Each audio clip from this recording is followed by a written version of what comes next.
Welcome back, everyone, to the Bears Plays YouTube channel. Today is Monday. It is April 7th, and I'm back breaking down some more plays in the MLB. Saturday night, had the graphics done, had some people over to watch the games. Games got over. It was 11:30. I was dead. I didn't record. That usually doesn't happen. I think that's only happened one time in the 2.5, 3 years I've been doing this. So it's kind of nice to have the day off. I really didn't. I made the graphics. I just didn't record. But yeah, I didn't put a video out on Saturday. My apologies.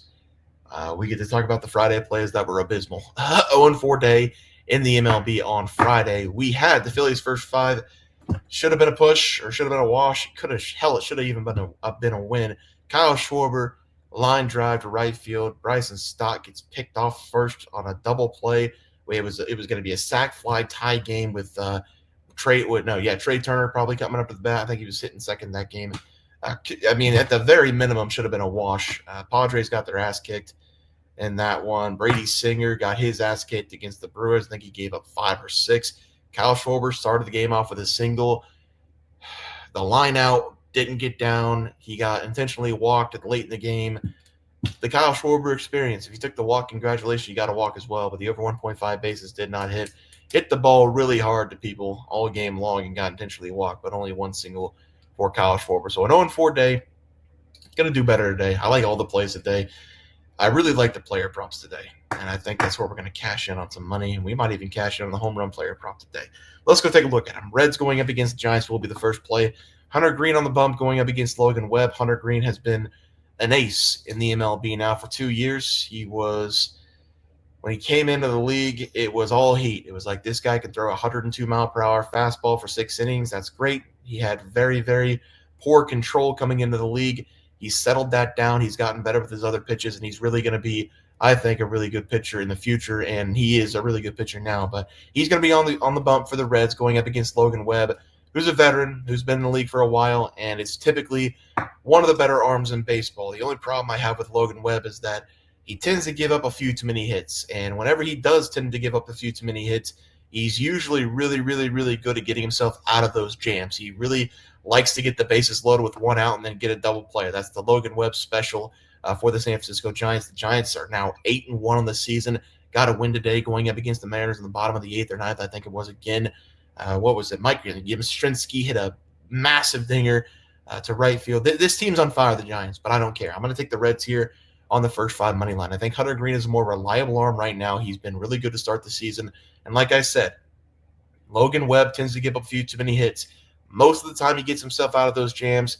We just need probably 1 or 2 runs here for the Reds to get this done. I don't think Hunter Green's going to have a lot of damage done to him going up against San Francisco. San Francisco's having a really good start to the year, but I'm going to still take the Reds' first 5 money line as the first play of the day. Second play today, Blue Jays going up against Boston. Boston playing right now on Sunday Night Baseball, just beating the brakes off of the Cardinals. They had a walk-off, almost home run over the Green Monster from Abreu today, but it was enough to get the job done at the bottom of the 10th. They did take the first game. They're going to take the second game, up 11-2 now. They're going to take this game against the Blue Jays as well. I'm going to take Boston here on the money line, minus 126, a little bit high. I was thinking about maybe taking them minus 1.5, but it was plus 140. I was just like, let's just take the minus 126. We can be happy with the win at minus 126. We have Jose Berrios going up against Garrett Crochet. Jose Berrios, really bad start in his first performance. Second performance, not too bad. Garrett's been pretty good on the season. Boston's lucky to have him in the rotation. This Boston team, they're going to be good. I mean, they weren't very good last year, but they're going to be pretty good this year. Alex Bregman tonight, I think he has 2 doubles and a home run. He's got 6 RBIs. He's having a really good start to the season. Rafael Devers, out of nowhere, started the season, 0 of 19, and now he has, tonight alone, he had a home run in the first game and a walk RBI in the top of the ninth or bottom of the ninth to send that game to extras. In the Sunday Night Baseball game, he had single double with a couple RBIs as well. So Rafael Devers starting to pick his stuff up. Duran's always been good at the top of that lineup. Up and down this Boston lineup, they've got hitters, and I love that about this Boston team. Starting pitching's been pretty good so far. Haven't seen a lot of the bullpen yet, but I'm excited to watch them throughout the year. I think Boston's just the overall better team. I don't really trust Jose Berrios. I'm going to take Boston here on the money line. Blue Jays bats have not been very good over the last couple games. Boston's been red hot. They're going to score double digits. Yeah, they've already got 11 tonight, so they've already scored double digits on Sunday Night Baseball. Carry that in to the game tomorrow night. going up against the Blue Jays. Give me Boston on the money line as the play. For the player props, I am going to pick on Carlos Rendon. I know people like Carlos Rendon, and I know people like the Yankees. Whenever it's the old thing, I'm going to die on this hill, and even if I'm wrong, I'm still going to die on this hill. Carlos Rendon, not a good arm. I've seen enough. He's a head case. He thinks he's a lot better than he is.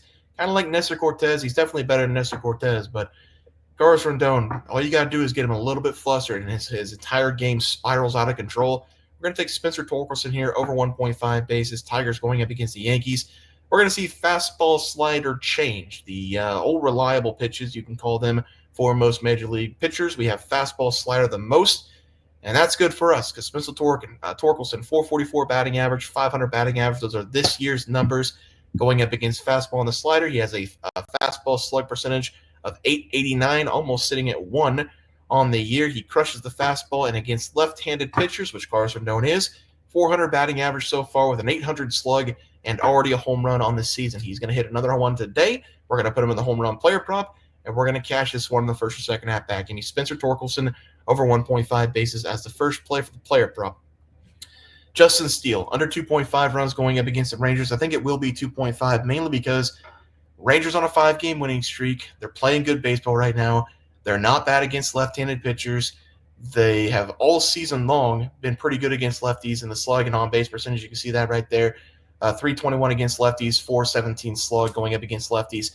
For Justin Steele, not a very good start. It wasn't, it was a loaded deck. He played the Dodgers. That's not fair. And he wasn't very good in the second outing, but he's going to get a shot here going up against the Rangers. I believe Justin Steele's a good pitcher. He was one of the best arms last year. If you didn't watch him last year, I think he had 16 wins for the Cubs. We're going to see fastball, sinker, slider. Fastball this year, 235 batting average going up against opponents. Sinker, 200 batting average. Now the slider is concerning. 389 batting average going up against opponents. That means opposing hitters are hitting it at 389 clip.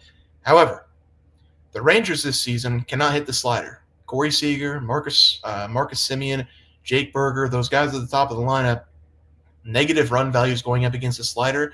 I believe the total plate appearances going up against the slider was sitting at like 32 for the 4 top hitters, and I believe they've only hit 2 balls in play going up against the slider. So I don't think it's going to be a problem for Justin Steele throwing that slider. Obviously, something can change, but I think the Rangers going up against that slider is going to have big problems, and Justin Steele's got to keep the ball in the ballpark. The Rangers this season, they have 12 hits going up against left-handed pitchers.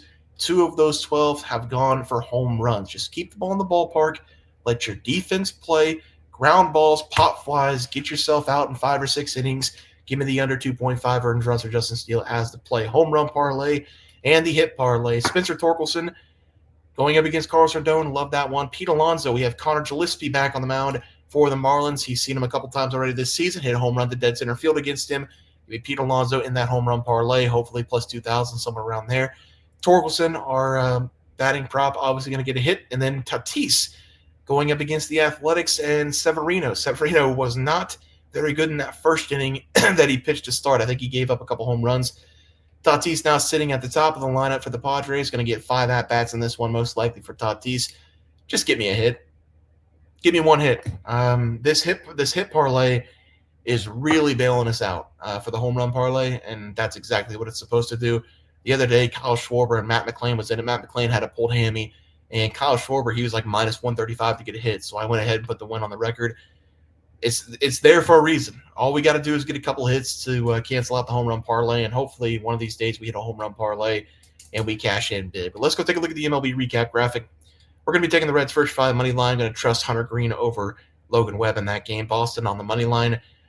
Blue Jays, kind of up and down this year. Don't really trust Jose Barrios, so I'm going to take Boston on the money line. They're playing really well right now. Justin Steele under 2.5 earned runs, and then Spencer Torkelson over his 1.5 bases going up against Carlos Rendon and the Yankees. Guys, that's going to do it for the MLB picks and props for Monday, April 7th slate of games. If you guys enjoyed the content, please drop a like this video and subscribe to the channel below. See you guys next video, and thanks for watching.